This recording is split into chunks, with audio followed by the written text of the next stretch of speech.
बंधुगण आज मु आपण को एक सहज घरोई उपचार बनै देखी। बंधुगण यही उपचार प्रयोग द्वारा आपण गलार कष्ट थंडा काश नाक बंद होगा बहुत अधिक कफ होगा कफ कारण काश होगा यही समस्त समस्या दूर हो। जदि आपण यही सब समस्या पीड़ित तेबे यही भिडियोटी को शेष जाए निहाती देखंतु।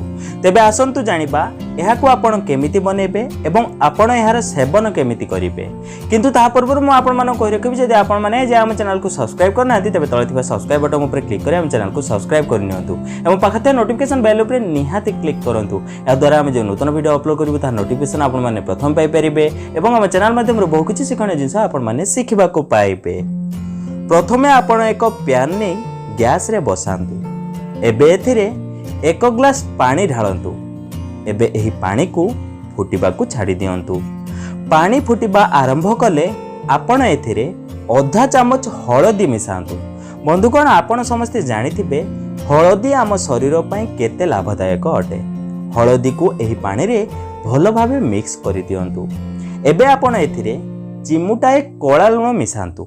कला लुण बा जहाँ को आमे बीट लुण मध्य कहि थाउ किंतु आपण देखंतु मु एठारे कला लुण खंडर प्रयोग करूछि। एहा आपण को कोनोसी भी पुटुली बनिया दुकान लो बहुत सहज रे मिलि जिवो। एहा को आपण एही परि भाबे गुंड करी एथिरे मिसांतु। कला लुण मध्य आपणक गळारे कष्ट काश भली समस्या को क्षण करे दूर करि थाए एवं आपणक एही काढार स्वाद मध्य बढ़ाई थाए। एबे बंधुगण आपण एथिरे आधा छोट चामच देसी गाय घिओ मिसांतु। घिओ मिसाइबार यह फायदा अटे कि कफ बा काश कारण गलारे जो कष्ट होता है ताहा दूर हो जाए।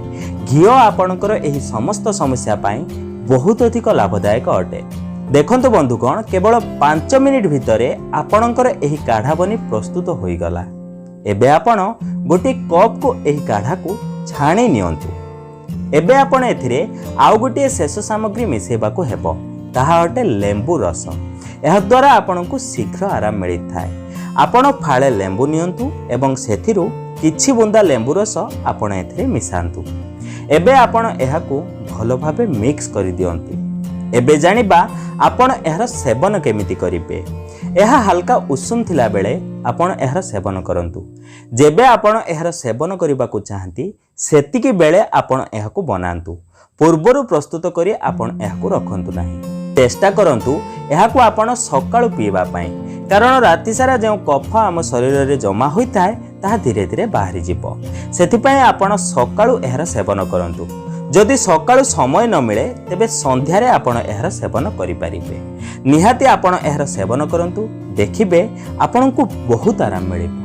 जदि वीडियोटी टिके भल लगे तेज गोटे लाइक करंतु एवं एमिति प्रकार वीडियो देखा पाए हम चैनल को सब्सक्राइब करंतु। तेबे बंधुगण आज पाई एतिकी पुणी देखा एक नूतन सुंदर अध्याय सह धन्यवाद।